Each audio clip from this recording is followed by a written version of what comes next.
మీరు బంగారం తాకట్టు పెట్టి ఆ బంగారం డబ్బులు కట్టలేక ఇబ్బంది పడుతున్నారా? ఆచారి గోల్డ్ వాళ్ళు మీ బంగారం కొని మీ లోన్ తీర్చి మిగిలిన డబ్బులు మీకు ఇచ్చేస్తారు. ఇంకెందుకు ఆలస్యం? ఆచారి గోల్డ్ ఈ నెంబర్స్కి కాల్ చేయండి. Welcome to our channel sir. చూస్తూ ఉంటే కళ్ళ ముందే రిగ్గింగ్ అయిపోయిందని అంటున్నారు అందా ఉండ. ఇక వైసీపీ నాయకులు చూస్తూ ఉంటే ఊరికే నామకే వస్తే అటు ఇటు అరుపులు కేకలు పెడతా ఉన్నారు. రెండో పాయింట్, కోయా ప్రవీణ్ వైసీపీ ఆఫీస్కి వెళ్ళి ఖాళీ చేయాలి అని చెప్పి చేసినట్టుంది. ఇదంతా ఏంటి సార్? అసలు ఎటువైపుకి దారి తీస్తుంది? అసలు ఇది ఎన్నికలు అంటారా లేకపోతే వన్ సైడెడ్గా జరిగిపోయిందంట? ఇప్పుడు వెనకటికెళ్ళ మొద్దుచీనుగడు చచ్చిపోయే ముందు ఏదో టీవీ నేను ఇంటర్వ్యూ ఇచ్చినప్పుడు బావ కళ్ళల్లో ఆనందం కోసం అన్నది ఎవరి కళ్ళల్లో ఆనందం?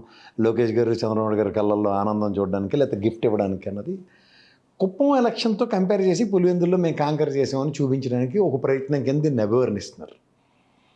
ఒకటి నేను చెప్పగలను సార్, కుప్పం ఎన్నికల్లో ఉన్న దాంట్లో కాడు తెలిసిన తెలుగుదేశం చవరేవో తేల్చుకోవాలి. ఇప్పుడు ఈ ఎలక్షన్ ఇంత బుల్డోస్ చేస్తున్నారు, ఇంత బొంబార్డింగ్ చేస్తున్నారు. రాంప్రసాద్ రెడ్డి గారు ఎక్కడండి? రాయచోట్లో గెలిచిన ఎమ్మెల్యే గారు, మంత్రి గారు, ఆయన సమక్షంలోనే ఏజెంట్లను కొట్టి ఏజెంట్లను బయటికి లాక్కొచ్చి ఇష్టమైనట్టు ప్రవర్తిస్తుంటే కూడా ఎక్కడ ఉంది అచేతన స్థితిలో ఉన్న పోలీస్ వ్యవస్థను చూస్తున్నాం. ఫస్ట్ ఆఫ్ ఆల్ దీనికన్నా ఫస్ట్ ఒక ఎలక్షన్ కోడ్ ఒకటి ఏడుస్తుంది. సాయంత్రం 5 గంటలకి నాన్ లోకల్ ఎవరైతే ఉంటారో 10వ తారీఖు నాడు సాయంత్రం వెళ్ళిపోవాలి 48 గంటల ముందు. ఇది ఎందుకు వాళ్ళకి వర్తించలేదు? It's very clear and evident. ఎవరు నాలాటోడో మీలాటోడో అక్కడికి వెళ్ళాడంటే ముక్కు ముఖం తెలియనోడో పట్టించుకోలేదు అనుకోవచ్చు. ఎగ్జాంపుల్, ఒక స్టేట్లో ఒక క్యాబినెట్ మంత్రి స్థాయిలో ఉండి రాయచోటి కోతవేట దూరంలో ఉన్న వాళ్ళు, తర్వాత మార్కెట్ యార్డ్ చైర్మన్, డిప్యూటీ చైర్మన్లు తీసుకొచ్చి ఆల్తో లైన్లో నిలబడి, వేంపల్లి నుంచి అయితే మొత్తం లైన్ అంతా పొద్దున్న 6 గంటల నుంచి ఒక ప్రవాసంలో జరుగుతున్న దాష్టికానికి నిన్న మొన్న మనం మాట్లాడుకున్న వాటిల్లో ఒక బుల్డోస్ చేసే దగ్గర చూసాం. కానీ ఎంత బొంబార్డింగు, ఒక ఎలక్షన్ కమిషన్ అన్నది ఒక నిస్తేజమైన నిస్రాణమైన స్థితిలో కనబడుతూ, and apart from all this అసలు సాధారణంగా వెబ్కాస్టింగ్తో చేయమని అడిగిన రిక్వజిషన్ ఎక్కడ కన్సిడర్ లేకుండా అట్లీస్ట్ ఏ పాత్రికేయ మిత్రులను కానీ కనీసం ఎవరితో కూడా ఫోటో కనీసం లేని దీంట్లో ఊర్లు అలా స్తబ్దంగా కూర్చుని ఉంటే ఎవడు మట్టుగాడు వేరే వాళ్ళ ఊర్లో వచ్చి జమలమడుగు నుంచి ఇక్కడి నుంచి వచ్చిన ప్రాంతాల నుంచి వచ్చి ఘెరావులు చేస్తూ ఓట్లు ఇష్టం వచ్చినట్టు గుద్దుకుంటూ ఆ రిగ్గింగ్ ఫుటేజ్ ఒకటి ఉంది సార్. అతను మరీ పైశాచికంగా ఎవరా నేను అడిగేది వెళ్ళి ఓటేసి చాలా నా ఏజ్ ఇది కాదన్నా అంటే కూడా వెళ్ళి ఓటేసి ఎవరు అడుగుతారు చూస్తున్నా అంటున్నాడు. ఎక్కడి నుంచి వస్తున్నాయి ఈ సూపర్లేటివ్ డిస్కషన్స్? ఇవాళ నేను ఒకటి మాత్రం చెప్పగలను సార్, మనం గతంలో ఈరోజు దాకా ఒక అభాండం మోస్తున్న, ఒక అబాసు పాలవుతున్న పులివెందుల అన్న దగ్గర పులివెందుల రాజకీయం, రాజారెడ్డి రాజ్యాంగం అని చెప్పిందిరా ద ఫస్ట్ ఎవర్ టైం ఒక నాయకుడు అవినాష్ రెడ్డి రూపంలో అక్కడ సంయమనం పాటిస్తున్నది. అలాగే విచక్షణ కోల్పోకుండా విజ్ఞత చాటుకున్న ఎంటైర్ పులివెందుల సామాజిక వర్గంలో ఉన్న ఓటర్లు, ఆ 3 గ్రామాలు 4 గ్రామాలు మీరు గమనించారు సార్, వాళ్ళ అభ్యర్థన కాళ్ళు పట్టుకొని పోలీసు వాళ్ళు బతిమాలుతున్నారు, నా ఓటు నాకేనే ఉండదు. కానీ అసలు మనం ఈ రోజు దాకా చర్చనీయాంశం ఎలా ఉంటుంది? పులివెందుల రాజకీయాలు వేరు, లోపలికి వచ్చి తంతారు, చంపేస్తారు, పొడి చేస్తారండి అంటే అబద్ధాలు చెప్పి ఒక ఊరు ప్రాంతాన్ని బదనాం చేస్తారు. తర్వాత సతీష్ రెడ్డి గారు నాకు తెలిసి అతను ఇప్పుడు పార్టీ జనరల్ సెక్రటరీ, కానీ మొన్నటిదాకా ఓ జగన్మోహన్ రెడ్డి గారి మీద పోరాడాడు, రాజశేఖర రెడ్డి గారి మీద కూడా పోరాడాడు. అతనితో ఇవాళ నేను డిబేట్ ప్లాట్ఫామ్లో మాట్లాడుతుంటే 20 సంవత్సరాల రాజకీయ ప్రస్థానంలో అతను ఏ రోజు కూడా ఇలాంటి యాంబిగ్యూటీ అతను ఎదుర్కోలేదంట. ఇప్పుడు ఈ పరిస్థితులు కనుక ఇంకోసారి పునరావృతం అవుతుందంటే వాళ్ళు మళ్ళీ ప్రైవేట్ సైన్యాలని అంటే కొడవళ్ళు, నాటు కత్తులు, అలాగే నాటు తుపాకులు, బాంబులు, చేతి బాంబులు అవి తయారు చేసే వీటిలన్నిటితోనూ మేము ఎలక్షన్కి సమాయత్తం వల్ల ప్రైవేట్ సైన్యాలను మెయింటైన్ చేసుకోవాలా అన్న ప్రశ్న ఉత్పన్నం అవుతుంది. నాకైతే ఒకటే అనిపిస్తుంది, మీరు సతీష్ రెడ్డి గారిలో వచ్చిన పరివర్తన ఏంటంటే ఈ విధమైన రాక్షసత్వాన్ని, కర్కసత్వాన్ని ప్రదర్శిస్తున్న వాళ్ళతో ఇమడలేని రాజకీయాన్ని జెన్యూన్గా చేసే రాజశేఖర రెడ్డి గారి కుటుంబం యొక్క ఔన్నత్యం, విలువ తెలుసుకొని అతనిలో ఎలా పరివర్తన వచ్చిందో ఇదే పరివర్తన అతి దగ్గరలో అందరిలో రావాలి. ఎందుకంటే ఏ ఫ్యాక్షనిజాన్ని నిర్మూలించడానికి ఒక ఉదాహరణకి చంద్రబాబు నాయుడు గారు కష్టపడ్డారు అనుకోవచ్చు, రాజశేఖర రెడ్డి గారి యొక్క అంకుచిత భావంతో ఖచ్చితంగా the commitment levels to the respect to entire రాయలసీమలో ఫ్యాక్షనిజాన్ని కూకటి వేలతో ప్యాకెట్టించిన ఔన్నత్యం ఆయనదే ప్రదర్శించాడు 20 ఏళ్ల ప్రస్థానంలో. నిన్న అనితమ్మ గారు మాట్లాడుతూ కూడా ఒక మాట అన్నారు, నాకు చాలా ఆశ్చర్యాన్ని కలిగించింది. ఫస్ట్ టైం ప్రజాస్వామ్యాన్ని నెలకొల్పేమని. సార్, ఫర్ యువర్ ఇన్ఫర్మేషన్, మీ టెన్యూర్లో ఒకసారి పులివెందుల ఎన్నికల్లో ఉమేష్ చంద్ర గారు ఆయన ఆధ్వర్యంలో జరిగిన ఎలక్షన్లో కూడా పులివెందుల్లో రాజశేఖర రెడ్డి గారిని నిలువరించలేకపోయారు. గెలిచారు ఆయన ప్రజాస్వామ్య విలువలను పరిరక్షించుకుంటూనే, whatever you name it as end of the day. But ఇవాళ 20 సంవత్సరాల ప్రస్థానంలో ఎక్కడా లేని అనిశ్చితి ఇవాళ సంయమనాన్ని పాటిస్తూ విచక్షణ కోల్పోని ఓటర గణం ఉన్న పులివెందుల ఏం సమాధానం చెప్తారు ఇవాళ? మీరు కోయి ప్రవీణ్ గారు లోపలికి వెళ్ళి పులివెందుల అది ఎలక్షన్ జోన్లోకి రాదు. ఫస్ట్ ఆఫ్ ఆల్ జరుగుతున్న గ్రామాలకి దానికి అసలు ఎలక్షన్ కోడ్ ఆ రేడియస్లో కూడా రాదు. కానీ అక్కడికి వెళ్ళి అవినాష్ రెడ్డి గారితో ఏ మంత్రాలు జరపడానికి వెళ్ళారు? ఏమని చెప్తారు? మా అయితే పొద్దునుంచి జరగవలసిన రిగ్గింగ్ అంతా అయిపోయింది సార్, ఇప్పుడు రండి ప్రశాంతంగా ఊరోళ్ళు వెళ్ళి ఓటు ఉందో లేదో తెలుసుకొని ఓటు లేకంటే లైన్లో ఉన్న వాళ్ళందరూ మీ ఊరిలో చూసుకోండి అని చూపించడానికి. అందుకే పొద్దునుంచి మీడియా కూడా అలౌ చేయలేదా? సో ఒక అనిశ్చితి వాతావరణంలో పొద్దున్నుంచి విజయవాడ ఎలక్షన్ కమిషన్ దగ్గర గెరావులు చేస్తున్న వైఎస్ఆర్సీపీ శ్రేణులు వాళ్ళకి ఇస్తున్న రిప్రజెంటేషన్స్ ఓట్లు అవుట్కమ్ ఒక నిస్సాయ స్థితిలో అచేతన స్థితిలో ఉన్న ఒక ఎలక్షన్ కమిషన్స్తో ఈ విధంగా పైశాచికమైన ఎలక్షన్ కండక్ట్ చేసి వేరే స్థానికేతరులు వచ్చి స్థానికంగా ఉన్న ఓటర్లని ఇష్టం వచ్చినట్టు నిలువరిస్తూ పైశాచికానందాన్ని పొందుతూ జరిగిన ఎలక్షన్ల యొక్క అవుట్కమ్ గెలుపా ఓటమి. కేవలం ఒక 8-9 నెలల నిడివి ఉన్న ఈ జెడ్పీటీసీతో ఏముంది, కుప్పంలో తెలుగుదేశం జెండాకు బదులు వైఎస్ఆర్సీపీ జెండా ఎగరేశారు కాబట్టి కుప్పంలో కూడా మేము ఎగరేసామని తాత్కాలిక ఉపశమనం కోసం మీరు చేసుకుంటున్న ఒక రాక్షస దాష్టిక క్రీడకి రాజకీయాల్లో దీనికి ఏమని పేరు పెట్టాలి, ఏమని అభివర్ణించాలో నాకైతే అర్థం కావట్లేదు.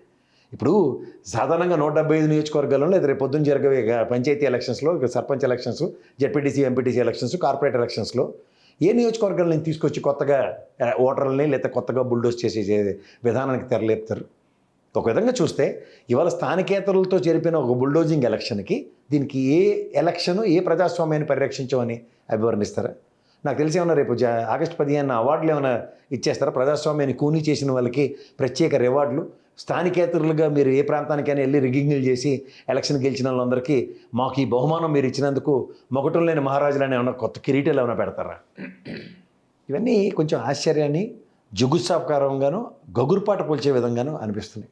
ఇప్పుడు సుబ్బారెడ్డి గారు ఎప్పుడైతే ఒంటిమెట్లో నిలబడిన ఆయన్ని రాంప్రసాద్ రెడ్డి గారు హరితా భవన్లో ఉండి అక్కడికి వచ్చి అతన్ని బెదిరిస్తున్న విధానం చూస్తే ఇప్పుడు నాకు రామారావు గారి సినిమాల్లో చూడండి, పులిపిరికాయ ఒకటి పెట్టుకుంటే రామారావు గారిని పోల్చలేకుండా మారువేషంలో ఉన్నాడు అనుకున్నట్టు రాంప్రసాద్ రెడ్డి గారు ఏమైనా కలజోడు పెట్టుకుని వెళ్తే మారువేషంలో ఉన్నట్ట.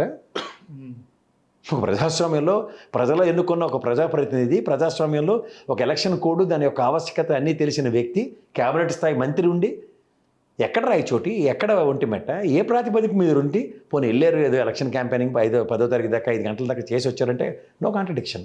బట్ 10 తర్వాత కూడా మీరు స్థానికేతరుడిగా అక్కడ ఏ ఔన్నత్యంతో మీరు ఉన్నారు అంటే జరుగుబాటు జరిగినా ఎవరూ మమ్మల్ని అడ్డుకోలేరు ఏ వ్యవస్థ. సరే వాళ్ళు మీరు తెలుసో తెలియకో ఒక ఎలక్షన్ కమిషన్ని, ఒక పోలీస్ వ్యవస్థని నగ్నంగా నడి బజార్లో ప్రజాస్వామ్యంలో మాకు విలువలు విశ్వసనీయతలు వ్యవస్థల మీద లేవు అని మీకు మీరే సమాధానం చెప్పి 2 రోడ్డు మీద నగ్నంగా నిలబెట్టారు. దీని పర్యవసానం 14 సంవత్సరాల ముఖ్యమంత్రి ఎఫెక్ట్ రాష్ట్రంలో మొత్తం కూడా ఉంటుందా సార్? అంటే ఫస్ట్ ఆఫ్ ఆల్ ఇప్పుడు 14 సంవత్సరాలు ముఖ్యమంత్రిగా చేసిన చంద్రబాబు నాయుడు గారు ఇది 15వ సంవత్సరం కంప్లీట్ చేసి 16లోకి అడుగుపెట్టారు. ఈ టెన్యూర్లో ప్రజాస్వామ్యాన్ని ఈ విధంగా పరిరక్షించామని మాట్లాడిన అనితమ్మ గారికి గతంలో మీరు ప్రజాస్వామ్యం ఏ విధంగా పరిరక్షించబడిందో అప్పటి తెలియట్లేదా? దీనికోసమైనా అంటే మీరు ఒక మెంటల్గా మమ్మల్ని అందరినీ ప్రిపేర్ చేసి ఆ తపేలా ఛానల్ త్రూగా రాక్షస పాలన, పైశాచిక ఆనందం, సైకోతనం అనే పదాలని అర్థం పరమార్థం ఇవాళ ఏంటో లైవ్ డెమాన్స్ట్రేషన్స్ ఇస్తున్నారా? ఒక వ్యవస్థ మీద గౌరవం లేదని జగన్మోహన్ రెడ్డిని అవహేళన చేస్తూ మీకుందా లేదా అన్న ప్రశ్నకి నిట్టనిలున సమాధానం చెప్పి నగ్నంగా వ్యవస్థను నిలబెట్టిన దాంట్లో ఏమని సమాధానం చెప్తారు? ఈ విధంగా ఇప్పుడు సాయంత్రం అవినాష్ రెడ్డి గారిని బతిమాలుకుని వాళ్ళ కారు ఎక్కించి తీసుకొచ్చి మొత్తం చూపించి సాయంత్రం చెదురుమదురు ఘటనలు తప్ప ఏవీ పెద్ద అసాంఘిక ఘటనలు జరగలేదని ఎలక్షన్ కమిషన్ యాజ్ యూజువల్గా చెప్పే ఒక దిక్కుమాల స్టేట్మెంట్ కోసమా కోయి ప్రవీణ్ గారు డిఐజీ స్థాయిలో పులివెందుల వైఎస్ఆర్సీపీ ఆఫీస్లోకి వెళ్ళారు? అసలు అవినాష్ రెడ్డి గారిని కన్విన్స్ చేసుకోవాల్సిన అవసరం ఎందుకు వస్తుంది మీకు? అసలు సంయమనం విచక్షణ కోల్పోకుండా ఉన్న ఆ ప్రజలకి మీరు ఇచ్చిన సమాధానం కాళ్ళు పట్టుకొని మిమ్మల్ని బతిమాలుతున్నా ఏమని మీరు మెసేజ్ ఇస్తున్నారు అంటే ఒక పోలీస్ వ్యవస్థ ఒక రాజకీయ కబంధ హస్తాల్లో ఒక పార్టీకి దాసోహం అన్న దగ్గర 190 మంది చిత్తశుద్ధితో పనిచేసే పోలీస్ వ్యవస్థలో ఒకరిద్దరు చేసిన ఒక తప్పిదానికి ఒక దాష్టికానికి మాయన మచ్చగా మిగిలిపోదు. ఈ విధంగానే ఎలక్షన్లు కండక్ట్ చేసేది ఒక ఈవీఎం గవర్నమెంట్ అని ఒక అపవాదం మోస్తుంటే కేంద్రంలో దాని మీద జరుగుతున్న ప్రతిపక్ష దాడికి తట్టుకోలేక 6 రోజుల ముందే పార్లమెంట్ సమావేశాలను ముగించుకుని పారిపోయినట్టే మీరు కూడా దీనికి ఏమైనా ప్రత్యామ్నాయం ఎత్తుక్కుంటున్నారా? అయితే చేతులు కాలిన తర్వాత ఆకులు పట్టుకునే కార్యక్రమంలో కోయ ప్రవీణ్ గారు సాయంత్రం వెళ్ళి బతిమాలుకుని అవినాష్ రెడ్డి గారి ఆధ్వర్యంలో మీడియా సమక్షంలో, ఎందుకంటే తపేలా ఛానల్లో ఆల్రెడీ ఒక వీడియో ఒకటి తయారు చేస్తారు. ఓ ముసలాయనేమో ఫ్యామిలీతో వెళ్తుంటే రాళ్ళ దాడి చేశారు మా వ్యాన్ మీద, మేము తెలుగుదేశం నాయకులు అండి, మేము వెళ్తుంటే వైఎస్ఆర్సీపీ శ్రేణులు మమ్మల్ని నిలువురించి దాడి చేశారని ఆ ముసలావిడ చెప్పలేకపోతుంటే ప్రాంప్టింగ్ చేస్తుండే. ఏం చెప్పాలి సార్ దానికి? అంటే నిజమైన టీడీపీ వాళ్ళ వైసీపీ వాళ్ళ? అదే సార్, అంటే యాక్ట్, ఒక ప్రాపర్ యాక్ట్ అంటారు చూడండి. అట్లా ఎలాంటి యాక్ట్ అంటే ఒక దాని ఏమంటారు, నాటకాన్ని కూడా రక్తి కట్టించడానికి పాత్రలకి సరైన డైలాగ్ లేకపోతే సేమ్ ఆ తపేలశాలలో కూర్చున్న మోడరేటర్లాగా ఉంటాడు. ఎలాగా, అవునా నిజమ్మా చంద్రబాబు నాయుడు గారి మీద కూడా లిక్కర్ కేసు ఉందా, లక్ష రూపాయల పూచీకత్తుతో బయటకు ఉన్నారా, తెలియదే నాకు, నేను అప్డేట్ అవ్వాలి అన్నట్టుగానే ఉంటుంది. వాస్తవానికి దగ్గరగా ఈ ఎలక్షన్లో రాబోయే రోజులకి ఎలాంటి మెసేజ్ ఇస్తున్నారన్న మీరు అడిగిన ప్రశ్నకి, ఇది 175 నియోజకవర్గాలలో జరగబోయే ఎలక్షన్స్లో ఏ నియోజకవర్గం వల్ల అక్కడ కన్ఫైన్ అయి ఉంటారు. ఇవాళ ఒక కార్యకర్తని ఒంటిమెట్లో ఇష్టం వచ్చినట్టు పైశాచికంగా కొట్టారు ఎవరు, రాంప్రసాద్ రెడ్డి గారు సాక్షిగా. కానీ ఆ కార్యకర్త ఆ ఒంటిమెట్ట ప్రాంతానికి సంబంధించిన వ్యక్తే అక్కడే లెగుస్తాడు. కానీ మీరు అలా పడితే మీ ఊర్లో లెగరు, ఆ ఊర్లో పాతేస్తారు. అంటే సంయమనం విచక్షణ కోల్పోకుండా ఉన్న ఒక నాయకుడి కట్టుబాటుని ఇవాళ ఒంటిమెట్ట ప్రజలు కానీ, కడప ఎంపీ గారి ఆధ్వర్యంలో పులివెందుల ప్రజలు కానీ సంయమనాన్ని ఎలా పాటించారో ఒకసారి గమనించుకోండి. విచక్షణారాహిత్యంగా ప్రవర్తించడానికి అర్రులు చేస్తూ బాటలు తెరిచి పరిగెట్టుకుంటూ వెళ్ళి మీ ఆవేశాల్ని ప్రజల మీద రుద్దే కార్యక్రమానికి అక్కడ స్థానికంగా ఉన్న ప్రజల యొక్క సంయమనం మీకు సమాధానంగా దొరికింది.